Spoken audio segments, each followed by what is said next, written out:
कल जो पैराग्राफ हुआ था अंत में, उसको पढ़ के आगे बढ़ते हैं, जिसमें कहा सुलोचना ने कि रात में सोता है व्यक्ति प्रभात की कल्पना करके। जब आंखें खुलती हैं तो अपने आप को प्रभात में ही पाता है। इसी प्रकार अंधकारपूर्ण जीवन लेकर चलता है प्राणी सत्संग में, जीवन प्रभात की कल्पना लेकर, और सत्संग के पश्चात अपने आप को आनंद में विभोर पाता है। हल्का फुल्का जीवन होता है, निरर्थक संस्कारों का हवन होता है सत्य की भावना में, जिनके कारण वह हैवान बना हुआ था। आग कूड़े को जलाकर खाक कर देती है, सत्संग भी निरर्थक संस्कारों को खत्म कर देती है। तो जिस तरह रात को सोता है, यही भाव लिया गया था कि इस प्रभात होगी और मेरा जीवन बहुत ही सुंदर होगा, एक नया दिन, एक नया जीवन, प्रकाश ही प्रकाश होगा। अब रात में तो अंधकार है। तो जैसे ही उठता है सुबह, आंखें खुलती हैं तो अपने आप को पाता है प्रभात में ही।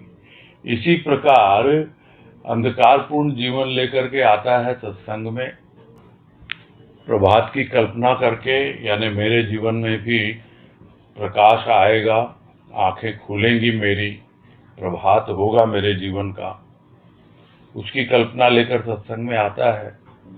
और सत्संग के पश्चात जब उसकी आंखें खुलती हैं तो अपने आप को पाता है कि हाँ, वास्तव में उसे एक नवजीवन मिल रहा है, एक जीवन की प्रभात आई है, अपने आप को आनंद में विभोर पाता है। और यह तभी संभव है जब हमारा पूरा का पूरा भाव उस सत्संग से जुड़ा हुआ हो और हम बिल्कुल आंखें बंद करके उसी में रमे रहें। तो जब आंख खुलेगी तो अवश्य ही हम अनुभव करेंगे कि हमने कितना आनंद पाया है। और इस तरह सत्संग करते करते उसका जीवन हल्का फुल्का होता चला जाता है। उसके भीतर में जो भी तरह तरह के भार होते हैं, जिन चिंताओं का भार वो लेके चल रहा था अब तक, वो भार सत्संग के माध्यम से सद्गुरु अपने आप ही उससे ले लेते हैं। और उसकी खुद की भी भावना होती है कि वो उन्हें सद्गुरु के चरणों में अर्पित कर दे। तो इस तरह सद्गुरु लेना चाहता है और भक्त देना चाहता है, तो अपने आप ही उसका जीवन हल्का फुल्का हो जाता है। और जितने भी निरर्थक संस्कार हैं, वो संस्कार जिसके कारण वो इंसान ही नहीं बल्कि हैवान बना हुआ था, और वो हैवान बनाने वाले संस्कारों का हवन हो जाता है। किसमें?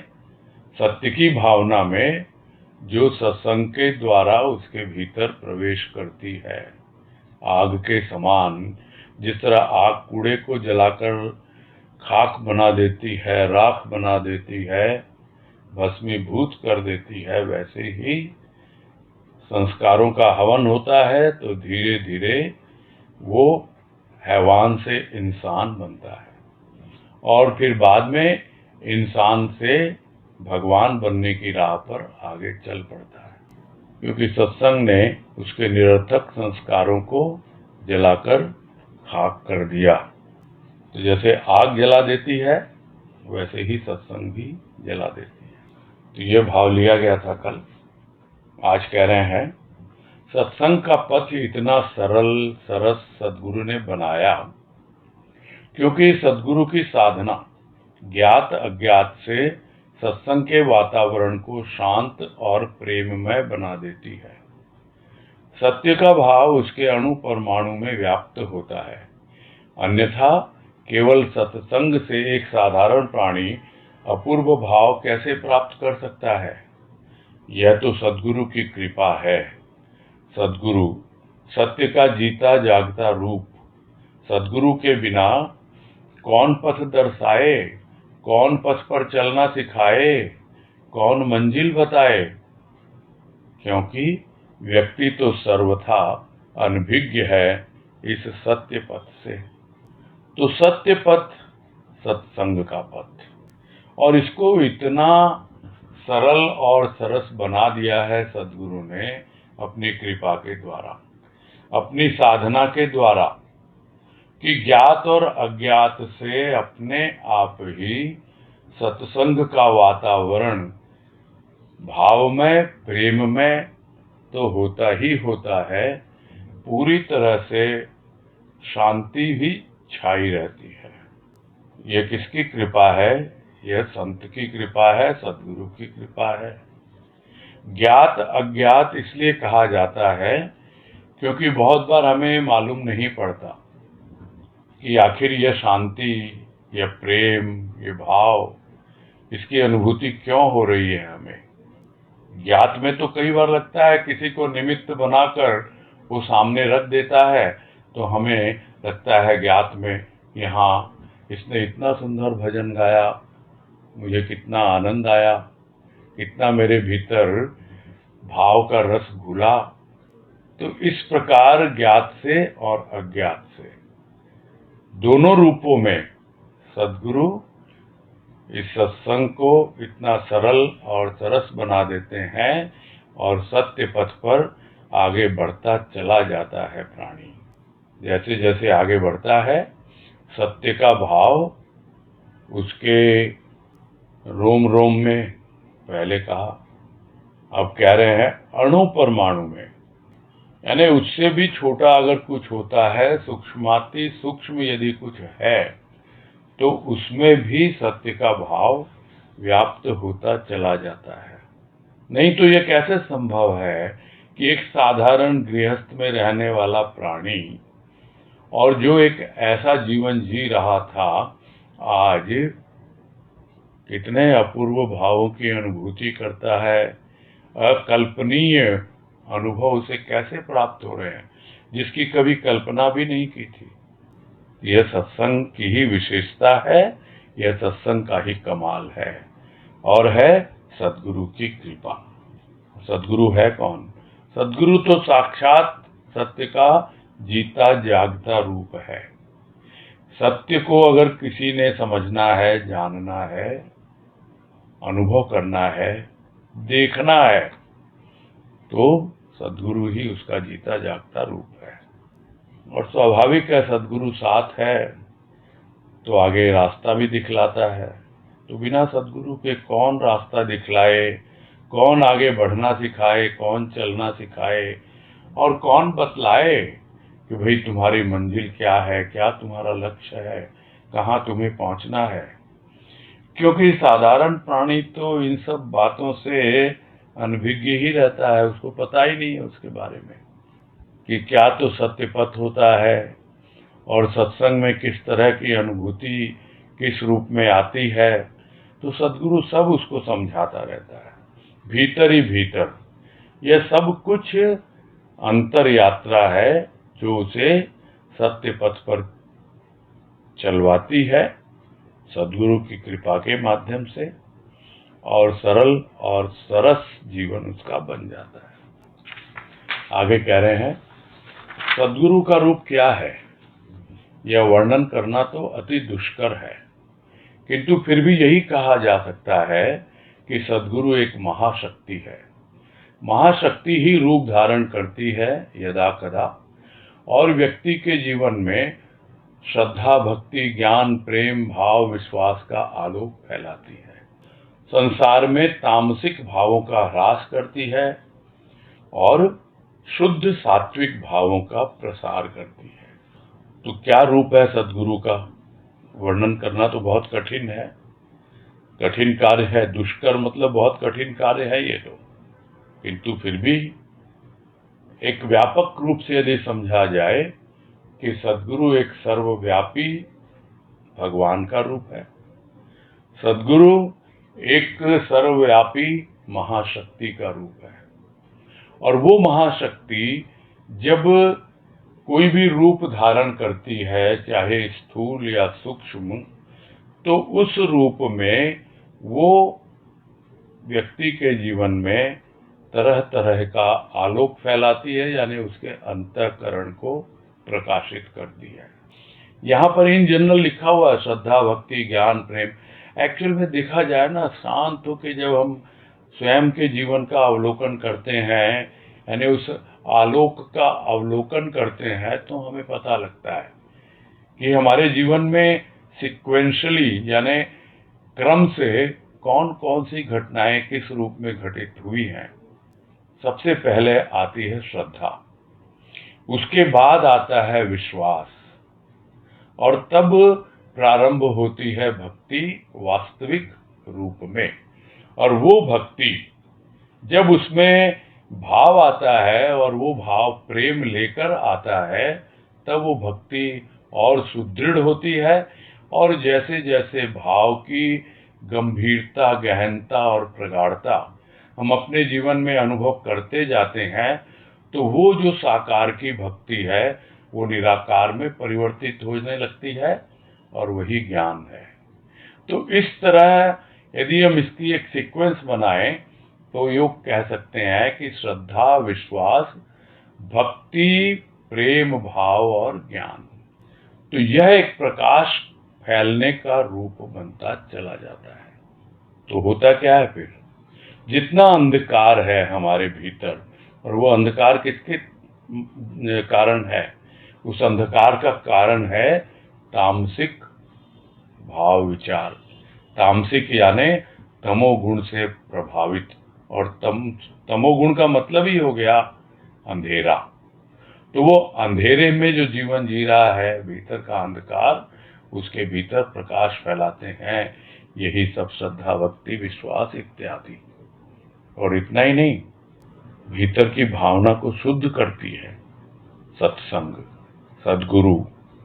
और यह महाशक्ति जब हमारे भीतर कार्य करने लगती है तो शुद्ध और सात्विक भावों का प्रसार करती है, यानी तमोगुण से सीधा सतोगुण की ओर ले जाती है। आगे है, सद्गुरु का आधार लेकर ही मानव सत्य तक पहुंच पाता है। सद्गुरु यानी सत्प्रकाश, सृष्टि का गुरु। सत्य से ही तो सृष्टि की रचना हुई, और प्रकाश तो पत्ते पत्ते में व्याप्त हो गया। जिस प्रकार सभी नदियां समुद्र में ही आश्रय पाती हैं, इसी प्रकार सृष्टि की संपूर्ण शक्तियां गुरु चरणों को पूजती रहती हैं, वे दासी हैं। तो बिना सद्गुरु के आधार के मानव सत्य तक पहुंच नहीं पाएगा। तो सद्गुरु का आधार एकमात्र आधार है, और वो सद्गुरु जो स्थूल रूप में आता है, शुरू में साकार रूप में, धीरे धीरे जब हम उसका सूक्ष्म रूप समझने लगते हैं, तब हमको पता लगता है कि कैसे हमारे भीतर वो सत्य का प्रकाश आ रहा है। यानी सद्गुरु वो सत्य का प्रकाश है, सत्य प्रकाश है। सद्गुरु है क्या?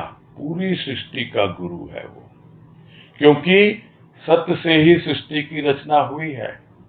और यही कहा जाता है कि सत्य है, सत्य था और सत्य रहेगा। यानी जब तक सृष्टि है वो सत्य है, और जब लय होगी पूरी सृष्टि तो सत्य में ही होगी। तो जिसका उद्गम जहां से होता है वहीं पे वो लय होता है। तो सत्य से ही, सत्य यानी सत्य से ही सृष्टि की रचना हुई, और वो प्रकाश व्याप्त हो गया पत्ते पत्ते में। यानी वो जो सृष्टि करता वो सत्य, वो पत्ते पत्ते में, कण कण में समा गया। और इसी तरह जब हम शक्तियों को समझने की कोशिश करते हैं, तो जितनी भी नदियां हैं समुद्र में आके आश्रय पाती हैं। तो सृष्टि में जितनी भी शक्तियां हैं वो सद्गुरु के चरणों में ही आश्रय पाती हैं, और सद्गुरु के चरणों को ही पूजती रहती हैं कि भाई हमें आज्ञा दो, आप तो महाशक्ति का एक रूप हो, हम तो छोटी छोटी शक्तियां हैं, हम तो छोटी मोटी नदियां हैं, आप तो महासागर हो, हम तो आपकी दासी हैं, बताइए हमें क्या करना है। यानी महाशक्ति का वो एक पुंज है सद्गुरु, और संपूर्ण शक्तियां उसके गुरु चरणों में समाई हुई रहती हैं। आगे कह रहे हैं, व्यक्ति क्यों नहीं पहचान पाता सद्गुरु को? उसके हृदय की आंखें बंद हैं। सद्गुरु के दर्शन भाव के दर्शन भाव से ही होते हैं। इन स्थूल आंखों से व्यक्ति दर्शन नहीं कर पाता। ये आंखें तो दिन रात भला बुरा, विषय वासना, तेरा मेरा, इन्हीं में रमी हुई है। उन दर्शनों के लिए वंदना करना परम गुरु के चरणों में यही पथ है। बिना गुरु के हृदय लोक में आलोक का अभाव ही रहता है। यूं तो बाहर के कितने ही प्रकाश को नमस्कार करता है व्यक्ति, जैसे सूर्य, चंद्र, प्रदीप इत्यादि, किंतु इनसे हृदय में प्रकाश कहाँ आता है? हृदय में ज्ञान, भक्ति, प्रेम का प्रकाश तो सद्गुरु ही फैलाते हैं। तो स्वाभाविक है, सबको समझ में आता है कि सद्गुरु को क्यों नहीं पहचान पाता व्यक्ति। अच्छे अच्छे नहीं पहचान पाते। हनुमान जी भी कहाँ पहचान पाए राम जी को, लेकिन जैसे ही पहचाने बस उनके ही हो गए। जिसको तुलसीदास ने कहा ना कि प्रभु को पहचाना और चरणों में पड़ गए, वैसे ही है। जैसे ही व्यक्ति सद्गुरु को पहचानता है, वैसे ही अपने आप को उसके प्रति समर्पित कर देता है, जैसे हनुमान ने किया। ठीक है, हम हनुमान नहीं हैं, किंतु हम भक्त तो हो ही सकते हैं। और जब उसको पहचानेंगे तो कैसे पहचानेंगे? भाव के द्वारा। अभी हमारी हृदय की आंखें बंद हैं, क्योंकि हृदय में भाव नहीं। जैसे ही भाव आता है तो आंखें खुलती हैं, और उन्हीं आंखों से हम सद्गुरु का दर्शन करते हैं। तो सद्गुरु के दर्शन क्या है? भाव के दर्शन है, और भाव के द्वारा ही होते हैं। कोई अगर कहे कि हम तो देख रहे हैं, सद्गुरु का चित्र देख रहे हैं, उसकी मूर्ति देख रहे हैं, तो स्थूल आंखों से व्यक्ति यह दर्शन नहीं कर पाता। वो स्थूल का दर्शन स्थूल तक सीमित रहता है। और क्यों नहीं कर पाता? क्योंकि इन आंखों में मैल है, गंदगी है। होने को तो भीतर भी कोई सफाई थोड़ी है इतनी, लेकिन जब सद्गुरु अपना भाव देते हैं और उस भाव के द्वारा ही अपना रूप दिखलाते हैं, अपने दर्शन करवाते हैं, यानी अनुभूति देते हैं, तब पता लगता है प्राणी को, तब बाकी सब चीजें किनारे हो जाती हैं और एकमात्र वो भाव ही भाव रह जाता है। और जब स्थूल को देखता रहा और अब भी देखना चाहता है, तो यह आंखें तो बहुत कुछ देखती हैं, दिन भर रात भर, भला बुरा, विषय वासना, तेरा मेरा, यही सब तो देखती हैं। तो इन आंखों से क्या देखेगा? इन आंखों से देखेगा भी तो ज्यादा से ज्यादा, अच्छा ये इनकी भवें बड़ी तनी हुई दिख रही हैं, आज तो इनकी आंखों में थोड़ा रोष दिखलाई पड़ रहा है, यह सब क्या है? यह हमारे भीतर की भावना है, जो सद्गुरु के बाहर के रूप को हमें दिखलाती है। हम समझ नहीं पाते। कभी हम कहते हैं आज तो गुरुदेव बड़े प्रसन्न लग रहे हैं, तो प्रसन्न इसलिए क्योंकि हम प्रसन्न हैं। सीधी सीधी बात समझ में नहीं आती कि हमारे ही भावों का प्रक्षेपण होता है और वही हमें दिखलाई पड़ता है। जैसे सिनेमा हॉल में पीछे से प्रक्षेपण होता है, प्रोजेक्टर प्रोजेक्ट करता है कहाँ? सामने स्क्रीन पर। वैसे ही हमारी भावनाएं ही हमारी आंख के पर्दे पर प्रक्षेपण करती हैं, और वैसे ही हमको सद्गुरु का रूप दिखलाई पड़ता है। अब यदि हमारी आंखों में वही भाव होगा जो हमारे भीतर है, तो उसी तरह के दर्शन होते हैं। अब दिन रात भला बुरा, विषय वासना, इनमें लगी हुई आंखें, तो इन आंखों से क्या दर्शन करेंगे? तो उसके लिए तो वंदना करनी पड़ती है, प्रार्थना करनी पड़ती है सद्गुरु के चरणों में, और तब जाकर हमारे हृदय लोक में आलोक आता है, उसके भाव का, प्रेम का। नहीं तो आलोक का अभाव ही बना रहता है, प्रकाश आता नहीं। भले ही कितना ही बार सूर्य को अर्घ्य दे दें, नमस्कार कर लें, चंद्रमा को अर्घ्य दे दें, नमस्कार कर लें, दीपक जला के आरती उतार लें, इन सब से कोई हृदय में प्रकाश नहीं आता है। हृदय में प्रकाश तो सद्गुरु की कृपा से ही होता है। और जो प्रेम, भक्ति, ज्ञान, कुछ भी कहें, सबसे महत्वपूर्ण है भाव। भाव आता है तो ये सब भी अपने आप आने लगते हैं। तो ये तो सद्गुरु ही फैलाते हैं। हृदय का प्रकाश तो सद्गुरु के द्वारा ही संभव हो पाता है। आगे है सत्य है, संत है, सत्संग है। सत्संग का निर्माता संत और सत्य का प्राण संत। संत ने सत्य की प्राप्ति के लिए प्राणों की बाजी खेली। प्राण रहे या जाए, किंतु सत्य का वास हो प्राणों में, सत्य के दर्शन हो, यही भाव मानव मात्र के सम्मुख आदर्श के रूप में रखता है तो सर्वथा वह पूर्ण, किंतु आवरण डालकर आता है धरा पर अन्य प्राणियों का पथ प्रशस्त करने। उसकी साधना, जप, तप, ध्यान सभी अनोखे होते हैं। सत्य की अग्नि में अपने भाव विचारों की आहुति देकर वह सत्य को प्रकट करता है। तो तीन बातें बार बार आ रही हैं, ये तीन शब्द, और उसका ही तात्पर्य यहाँ पर मौसी जी समझा रहे हैं कि सत्य है, संत है और सत्संग है। हम बार बार बातें करते हैं सत्य की, संत की और सत्संग की। तो इन तीनों का आपस में क्या संबंध है, किस तरह ये तीनों एक दूसरे से जुड़े हुए हैं, यह बात जब समझ में आ जाती है तो हम सत्संग से जुड़ने मात्र से ही संत से जुड़ जाते हैं और संत से जुड़ने मात्र से ही सत्य से जुड़ जाते हैं। तो अपने आप ही हमारा डायरेक्ट कनेक्शन जो है उस पावर हाउस से हो जाता है जिससे बिजली हमारे भीतर में आ रही है, जहाँ पे कहा गया कि वो सत्य का प्रकाश है। तो क्या है संत? संत है सत्संग का निर्माता, यानी सत्संग को एक रूप देने वाला, सत्संग को गढ़ने वाला, सत्संग का प्रणेता, उसको आगे बढ़ाने वाला, वो है संत। और सत्य क्या है?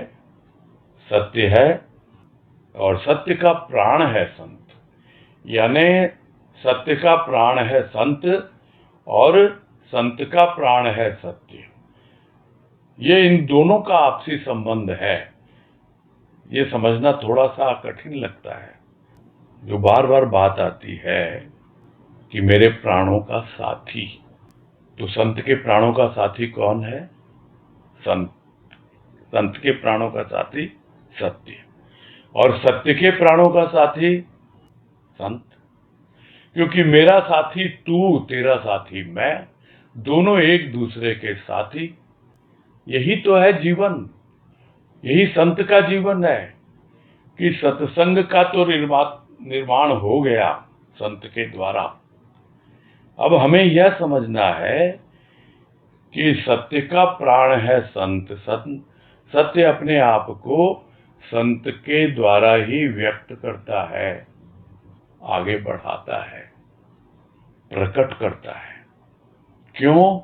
क्योंकि संत ने सत्य की प्राप्ति के लिए अपने प्राणों की बाजी लगा दी, प्राणों की परवाह नहीं की, सब कुछ उसको सौंप दिया। प्राण भी तुम पर ही न्यौछावर है, प्राण रहे या जाए, किंतु मुझे तो अपने प्राणों में तुम्हारी अनुभूति हो, सत्य की अनुभूति हो, और अनुभूति ही नहीं हो, सत्य का वास हो। यानी ऐसा नहीं कि वो अनुभूति आए और चली जाए, आए और यहीं बस जाए, हमेशा हमेशा के लिए अपना यहीं पे वास स्थान बना ले प्राणों में। तो यह है संत की भावना कि उसने सत्य की प्राप्ति के लिए अपने प्राणों की बाजी खेली। प्राण रहे या जाए, बस मुझे तो सत्य ही चाहिए अपने प्राणों में, इसके अलावा कुछ नहीं चाहिए। सत्य के मुझे दर्शन हो, यानी सूक्ष्म में वो अनुभूति जिसे हम कह सकते हैं, अब उसको सत्य कहें, आत्मा कहें, परमात्मा कहें, कुछ भी कहें, बात तो वही है। और यही भाव प्रत्येक मानव के सामने रखता है संत, एक आदर्श के रूप में। आदर्श का मतलब आपको इसी राह पर चलना है और आपको यही अचीव करना है फाइनली, जो मैंने किया मतलब संत कहता है कि मैंने सत्संग का निर्माण कर दिया तुम्हारे लिए, ताकि बड़ी सहजता से तुम आगे बढ़ सको। मैंने सत्य की प्राप्ति के लिए अपने प्राण न्यौछावर कर दिए। मेरा एकमात्र लक्ष्य था कि मेरे प्राणों में सत्य का वास हो, जो जन्म जन्मांतर से मेरे प्राणों का साथी है। मुझे पता नहीं, किंतु उसने मुझे बता दिया और वो प्राणों में आकर बस गया। बस तुम्हारे सामने भी यही आदर्श है। इसी भाव को लेकर तुम आगे चलो, अपने लक्ष्य की ओर बढ़ो। तो संत है तो अपने आप में पूर्ण, किंतु कभी अपने मुख से कहता नहीं है कि मैं पूर्ण हूं। लोग कहते रहे और वो मंद मंद मुस्कुराता रहता है, बस अपने ऊपर उस मुस्कुराहट का एक आवरण डाल के रखता है। आता है धरा पर, उसे अपना मिशन पता होता है। बस यही एक अंतर है एक साधारण मानव में और संत में। उसे अपना उद्देश्य पता होता है और भीतर की भावना उसकी ऐसी होती है संत की, जो बार बार उसे कचोटती है। यदि वो दूसरे कामों में उलझ भी जाए तो भी यही कहती है, नहीं इसलिए नहीं आया तू अपने लक्ष्य की ओर आगे बढ़। और पूरा जीवन है, गुरुदेव की जीवनी पढ़ लें, हम बाबा की जीवनी पढ़ लें, यही है। उनको भीतर से हमेशा ऐसा लगता रहता है कि भाई मुझे तो सत्य को प्राप्त करना है, वही तो मेरे प्राणों का साथी है। लेकिन जब वो जीवन यापन करते हैं तो हाँ, अपने ऊपर एक आवरण रखते हैं ताकि लोग यही समझें कि भाई ये भी हमारे जैसा ही एक है। ये प्रेरणा लें, यह ना समझे कि मैं कोई आकाश से उतरा हूं, कोई अवतार लेकर आया हूं। नहीं, मैं इस धरा पर आया हूं और मैंने पूर्णता को उपलब्ध किया है और यही मार्ग सबको बतलाता हूं और दूसरे लोगों का मार्ग भी प्रशस्त करता हूं। यही है उसका रूप।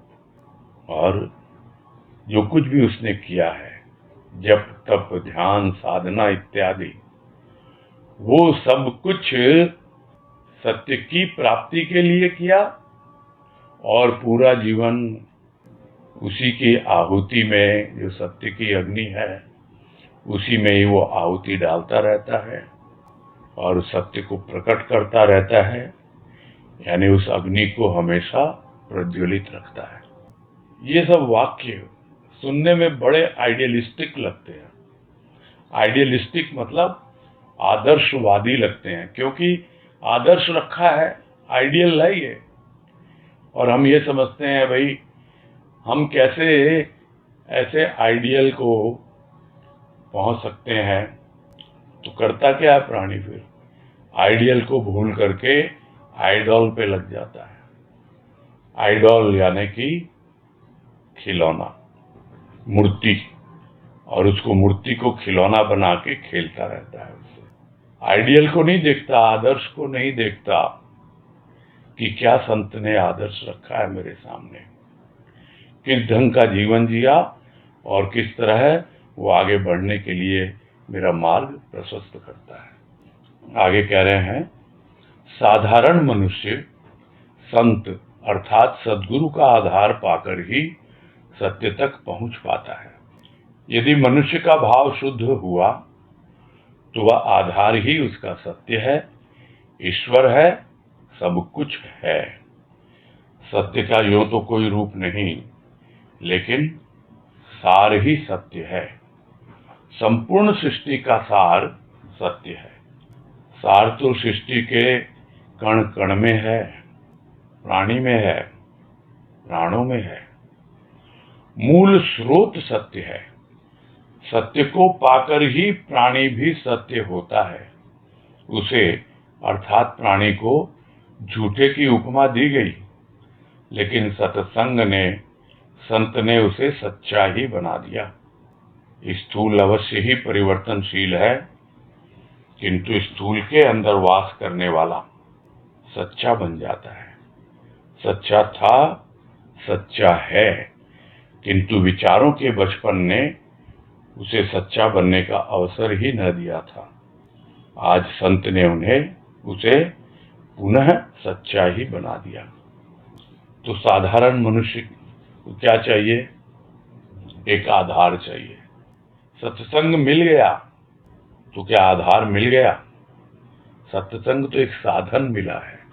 साधन मिल गया तो आधार भी लेना होगा, और वो आधार है संत, यानी कि सदगुरु। अब यदि सदगुरु को हम कोई बाहरी रूप समझते हैं, जो बार बार बातें आती है, तो फिर हम भीतरी रूप समझ ही नहीं पाएंगे उसका। भीतरी रूप समझने के लिए हमारी भावना शुद्ध होनी चाहिए, यानी उसमें जरा भी स्थूल का भाव नहीं होना चाहिए। जो पहले भी बात आई कि जो स्थूल की आंखें हैं वो तो यही सब देखती हैं, उल्टा सीधा विषय वासना इन्हीं सब में रमी रहती है। तो कैसे भावना शुद्ध होगी? तो जब भावना शुद्ध होती है तो उसका भाव भी शुद्ध होने लगता है, और जब भाव शुद्ध होता है तो धीरे धीरे उसको समझ में आने लगता है कि यह जो सदगुरु है, यानी जो संत है, जो मुझे मिला सत्संग के माध्यम से।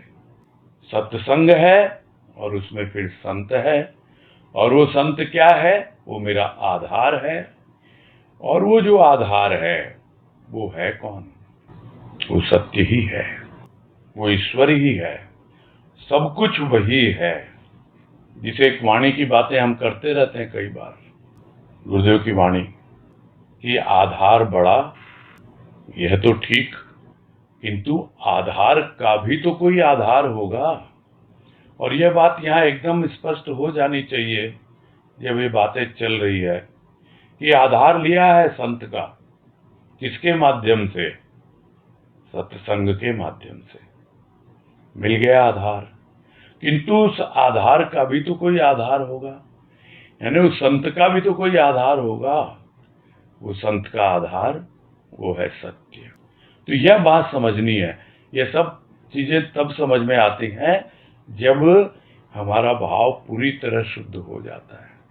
तो सबसे पहले संत का साकार रूप का आधार लेना है, उसके बाद उसका सगुण रूप जो उसका प्रेम है, भाव है, फिर उसका निराकार रूप, और तब जाकर वो निर्गुण रूप जो होता है, जिसे कहा जाता है कि वो सत्य है, ईश्वर है, वही सब कुछ है। वहां तक पहुंचना है। और मनुष्य का भाव शुद्ध यदि होता चला जाए तब उसे समझ में आने लगता है। कहने को तो सत्य का कोई रूप नहीं होता है, लेकिन जो भी सार उसको मिलता चला जाता है इस सत्संग के द्वारा, और उसकी भावना यदि शुद्ध है और भाव उसे आगे बढ़ाता चला जाता है, तब उसको समझ में आने लगता है कि यह सार ही सत्य है। सार का मतलब क्या? सत्य, जिसको हम कहते हैं कि नींबू का सत्य है। नींबू का सत्य यानी नींबू का सार है उसके अंदर। तो सत्य क्या हुआ? सत्य है पूरा सार। जो भी भाव की अनुभूति होती है उसका सार है यह सत्य। संपूर्ण सृष्टि का सार है सत्य, यानी उसमें छिपा हुआ है, संसार का सार सत्य है। कहने को लोग कहते हैं कि ब्रह्म सत्य जगत मिथ्या, किंतु उस मिथ्या में भी सत्य तो है, सार रूप में है। तो जो सार ग्रहण करना सीख जाता है संसार का, वो सत्य को पकड़ना सीख जाता है। और यह सिर्फ और सिर्फ भाव की दृष्टि से ही संभव हो पाता है। तो सार तो है, सृष्टि के कण कण में है, प्राणी में है, प्राणों में है। क्योंकि प्राणी में सार कहां से आया? प्राणों से आया। प्राणों में सार कहां से आया? सत्य से आया। तो ये सब एक दूसरे से जुड़े हुए हैं। जो पहले भी बात आई, सत्संग किससे जुड़ा हुआ है? संत से। संत किससे जुड़ा हुआ है? सत्य से। वैसे ही जहां कहीं भी हमें थोड़ी सी भी सार की अनुभूति होती है, यानी सत्य, साधारण भाषा में उसको सत्य कहा जाता है, शुद्ध भाषा में उसको सत्य कहा जाता है, तय डबल तय, या कहा जाता है सत्व। सत्व भी सार होता है। तत्व यानी तत्व जो है वो सत्व है।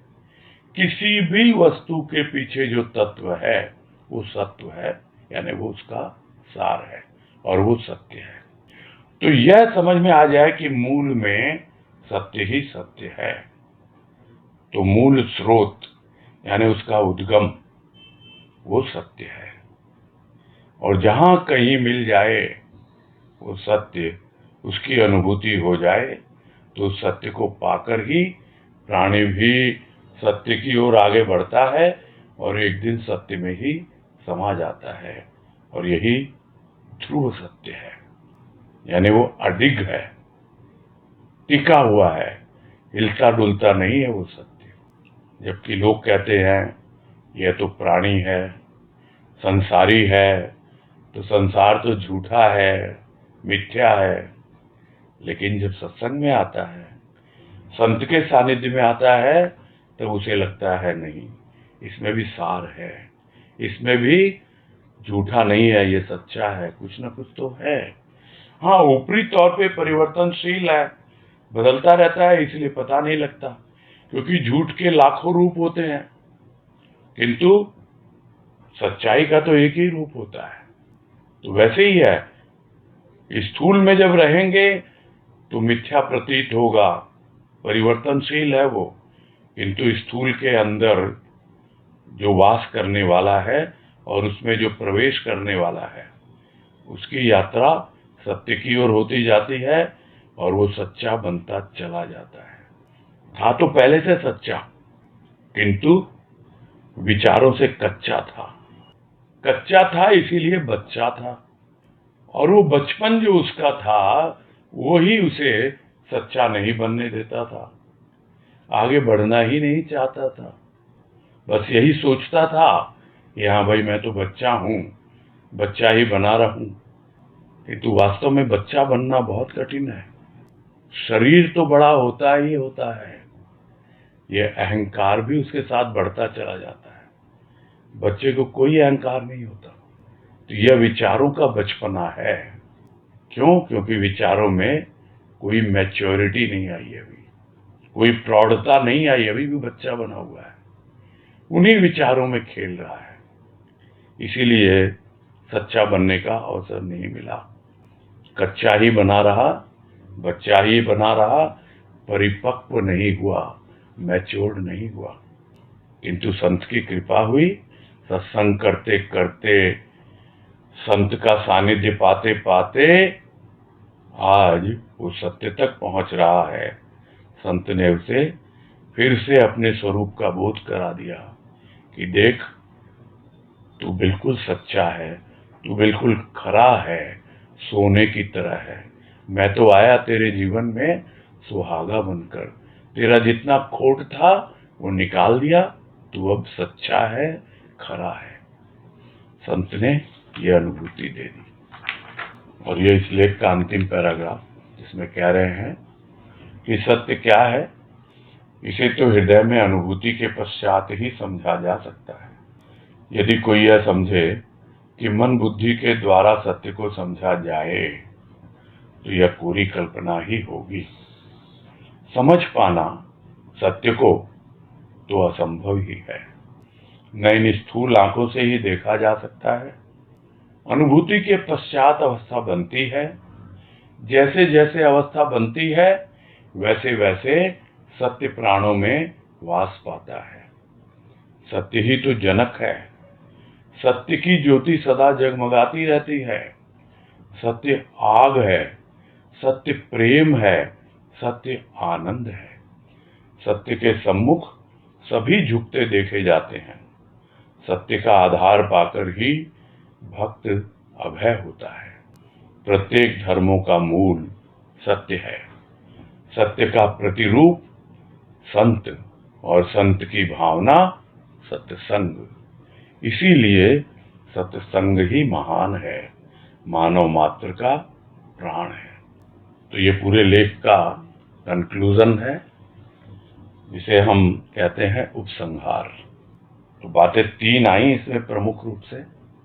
सत्संग इसका शीर्षक, और इस सत्संग का प्रणेता निर्माता संत, और संत का आधार सत्य। तो ये सत्य क्या है? कोई बताए इसे, समझाए? कोई नहीं समझा सकता। अनुभूति ही समझा सकती है, दूसरा कोई नहीं समझा सकता। समझाया नहीं जा सकता किंतु समझा जा सकता है। यही तो विडंबना है। समझाया नहीं जा सकता किंतु फिर भी समझा जा सकता है। कैसे? अनुभूति के द्वारा। कोई अगर सत्य को मन बुद्धि के द्वारा समझने की कोशिश करे, ठीक है, क्या कोरी कल्पना है, या उसमें कुछ न कुछ तो सत्यांश होगा ही, कोई न कोई अंश तो होगा। हाँ, वो सत्य प्योरेस्ट फॉर्म में नहीं होगा, शुद्ध नहीं होगा, इसलिए वहां पर कल्पना का भी समावेश हो सकता है, कल्पना शामिल हो सकती है। तो मन और बुद्धि के द्वारा पूर्ण रूप से सत्य को समझ पाना असंभव है। इसको हम इस तरह समझें तो बहुत आसानी से समझ में आ जाएगा। नहीं तो हम समझेंगे कि भाई मन बुद्धि क्यों हम इसमें पढ़ें, हम तो सीधा सत्य तक पहुंच जाएं। नहीं, ये सब तो आएंगे ही रास्ते में। हम कितना भी आगे बढ़ने की कोशिश करें, यह तो अंतर यात्रा है जो सत्य तक पहुंचाएगी। लक्ष्य वहां तक पहुंचना है, और ये सब आएंगे भी रेलवे स्टेशन। मन का, बुद्धि का, चित्त का, अहंकार का, सब आएंगे। अब ये हम पर निर्भर करेगा कि कौन से स्टेशन पर गाड़ी कितनी देर रुकती है। इसका कोई टाइम टेबल निर्धारित नहीं है। तो जो मन में ही खेलता रह जाएगा, उसके लिए सत्य कल्पना ही बनी रहेगी। थोड़ा सा सत्य का अंश रहेगा, किंतु पूर्ण सत्य या शुद्ध रूप से जो सत्य है वहां तक पहुंच नहीं पाएगा। इसलिए कहा गया कि मन बुद्धि के द्वारा सत्य को समझा जाए तो कोरी कल्पना ही होगी, और इसके द्वारा सत्य को समझना तो असंभव ही है, क्योंकि स्थूल आंखों से देखा नहीं जा सकता। और अनुभूति की भी एक अवस्था बनती है, यानी अनुभूति के पश्चात। अनुभूति अपने आप में एक अवस्था है, किंतु उसके पश्चात, यानी जब अनुभूति भी नहीं रहती, यदि उसको अवस्था कहा जाए तो वो भी क्या अवस्था है, पता नहीं क्या होता है, कोई आज तक वर्णन नहीं कर पाया। और जैसे जैसे उस अवस्था में पहुंचता चला जाता है प्राणी, वैसे वैसे सत्य प्राणों में बसता चला जाता है।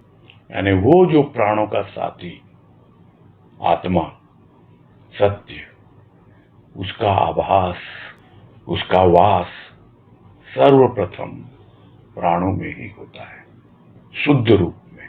अन्यथा हर जगह है वो सत्य, पत्ते पत्ते में है, कण कण में है, मन में भी है, बुद्धि में भी है, सब जगह है। किंतु जो उसकी शुद्धता है, उसका अनुभव प्राणों में होता है, और धीरे धीरे वो प्राणों में बसने लगता है। और यही प्राणों का सूक्ष्माति सूक्ष्म रूप है। तो सत्य ही तो जनक है। किसने जन्म दिया इन प्राणों को? कौन प्राण दाता है? यही तो सत्य ही तो है, और वही उसके साथ भी है। तो इसीलिए हमेशा सत्य की ज्योति जगमगाती रहती है। प्राणी समझ नहीं पाता है, फिर से आता है इस अंधेर गर्दी में, इस अंधेरी दुनिया में, और भूल जाता है उस प्रकाश को। किंतु एक बार यदि पूरी तरह से अंतःकरण जगमग हो जाए तो हमेशा के लिए प्रकाश ही प्रकाश। और इसीलिए कहा जाता है सदा दिवाली संत घर, आठों पहर आनंद। तो उनके जीवन में सत्य की ज्योति सदा जगमगाती रहती है। सत्य आग है, क्योंकि जलता है दीपक। आग तो निरर्थक को भस्मीभूत कर देती है। आता भी है कुछ निरर्थक, अपने आप ही सत्य उसे भस्मीभूत कर देता है। सत्य प्रेम है जो रस खोलता है, आनंद देता है।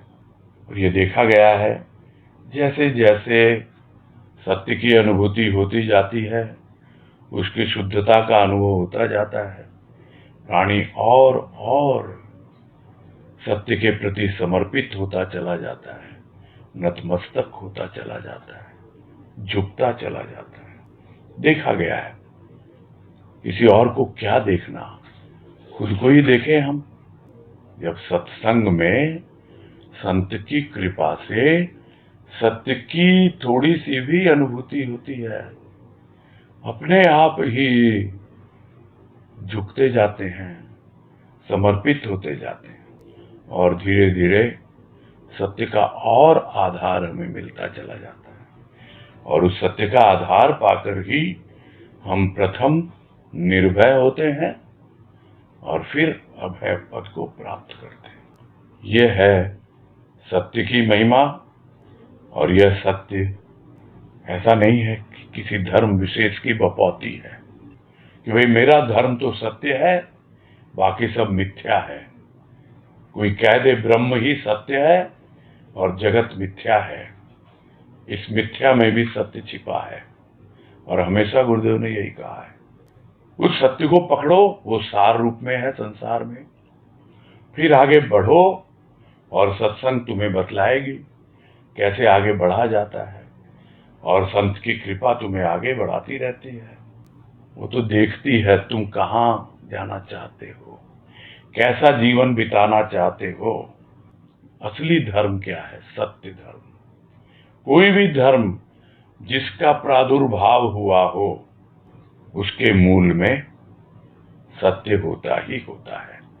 भले ही वो जैन धर्म हो, बौद्ध धर्म हो, मुस्लिम धर्म हो, ईसाई धर्म हो, सिख धर्म हो, कितने ही धर्म हैं, उसके मूल में तो सत्य ही सत्य है। यह तो बाद में सब रूप उसके अलग अलग हो जाते हैं। गंगा जब निकलती है गोमुख से तो वो जल पूरा शुद्ध होता है। कैसे? क्योंकि वो पूरी तरह वाष्पित जल होता है, जो बर्फ का रूप ले चुका होता है, और उष्मा पाकर, गर्मी पाकर वो बर्फ पिघलती है, पूरी तरह शुद्ध होता है उसका रूप। कहां से चली वो? सत्य पर्वत से जो गंगा चली।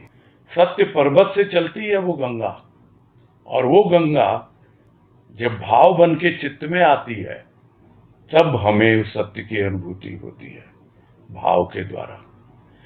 और यदि हम उसमें अवरोध पैदा न करें, उस गंगा को बहने दें अपने चित्त के माध्यम से, तब आनंद सागर में जाके मिल जाती है।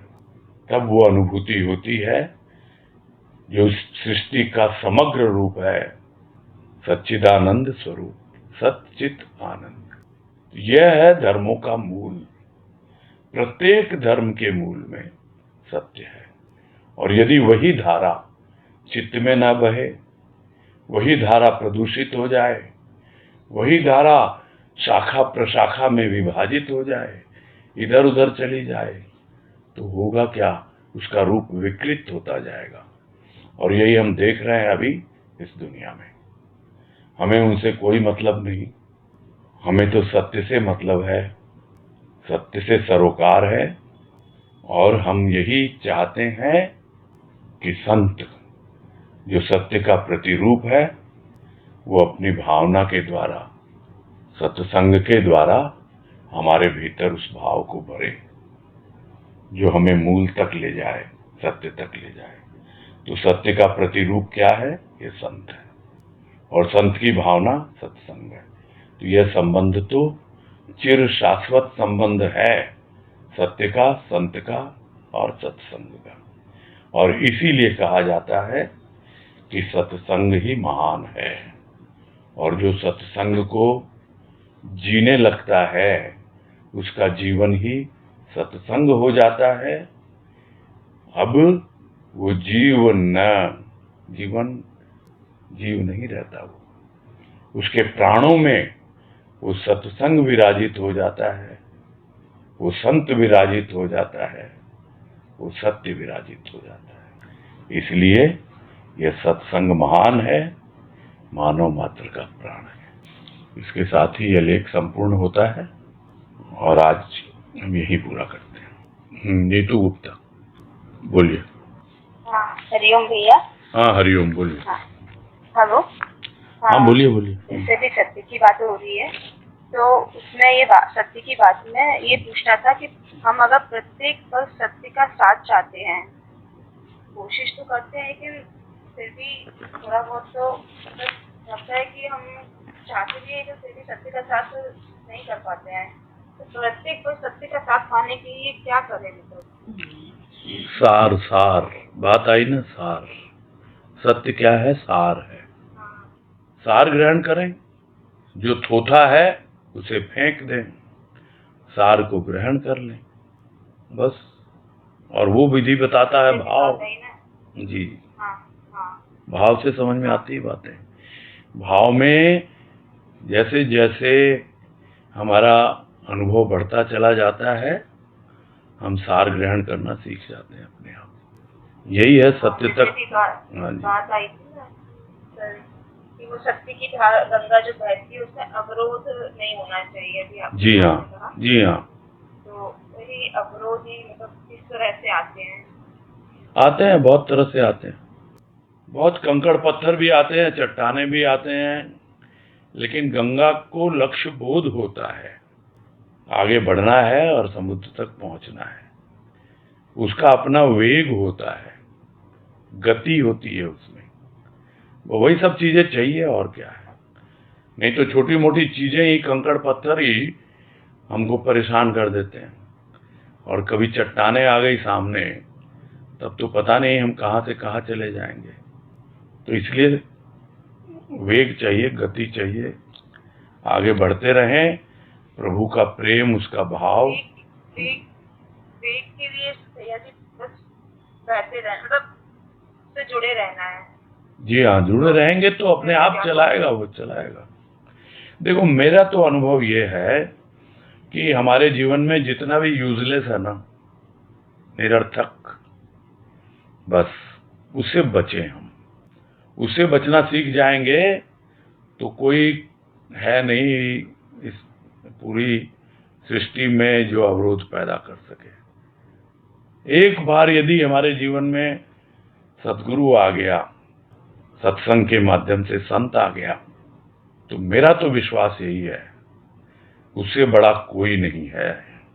कोई किसी को कैसे रोकेगा? कौन अवरोध पैदा करेगा?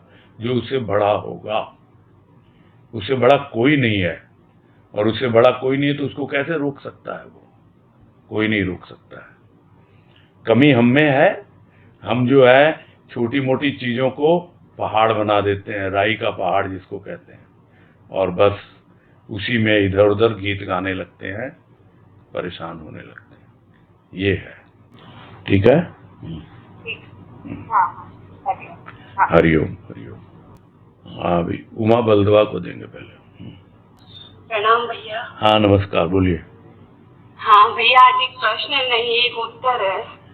हाँ, बोलिए। कि मैंने 1:40 पे ज्वाइन किया था। हाँ। तो बात आ रही थी बच्चे सच्चे अच्छे।